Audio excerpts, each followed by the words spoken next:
दोस्तों, क्या आप जानते हैं माता सीता का जन्म कैसे हुआ था और कहाँ हुआ था, और माता सीता मिथिला नगर में कैसे आई? दोस्तों, हम आपसे बताओ दे कि माता सीता के बारे में आप सभी लोग सुने होंगे कि माता सीता जनक की पुत्री थी। लेकिन सवाल ये उठता है कि माता सीता जब रावण की पुत्री थी तो राजा जनक को कैसे प्राप्त हुई? लेकिन दोस्तों, आज तक कोई ये नहीं कहता है कि सीता रावण की ही पुत्री थी। तो दोस्तों, मैं आज इसके पीछे का रहस्य बताने जा रहा हूँ कि माता सीता राजा जनक को कैसे मिली। मैं कई कहानी के माध्यम से वीडियो में विस्तार से बताऊंगा। दोस्तों, वीडियो को अंत तक देखना, तभी समझ में आएगा। चलते हैं वीडियो की ओर।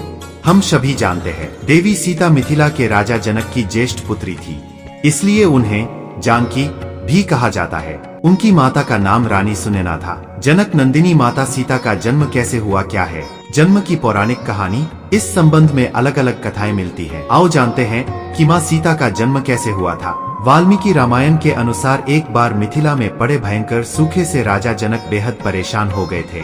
तब इस समस्या से छुटकारा पाने के लिए उन्हें एक ऋषि ने यज्ञ करने और धरती पर हल चलाने का सुझाव दिया। उस ऋषि के सुझाव पर राजा जनक ने यज्ञ करवाया और उसके बाद राजा जनक धरती जोतने लगे। तभी उन्हें धरती में से सोने की डलिया में मिट्टी में लिपटी हुई एक सुंदर कन्या मिली। उस कन्या को हाथों में लेकर राजा जनक ने उसे सीता नाम दिया और उसे अपनी पुत्री के रूप में अपना लिया। माता सीता के जन्म से जुड़ी एक और कथा प्रचलित है, जिसके अनुसार कहा जाता है कि माता सीता लंकापति रावण और मंदोदरी की पुत्री थी। इस कथा के अनुसार सीता जी वेदवती नाम की एक स्त्री का पुनर्जन्म थी। वेदवती विष्णु जी की परम भक्त थी और वह उन्हें पति के रूप में पाना चाहती थी। इसलिए भगवान विष्णु को प्रसन्न करने के लिए वेदवती ने कठोर तपस्या की। कहा जाता है कि एक दिन रावण वहां से निकल रहा था जहां वेदवती तपस्या कर रही थी और वेदवती की सुंदरता को देखकर रावण उस पर मोहित हो गया।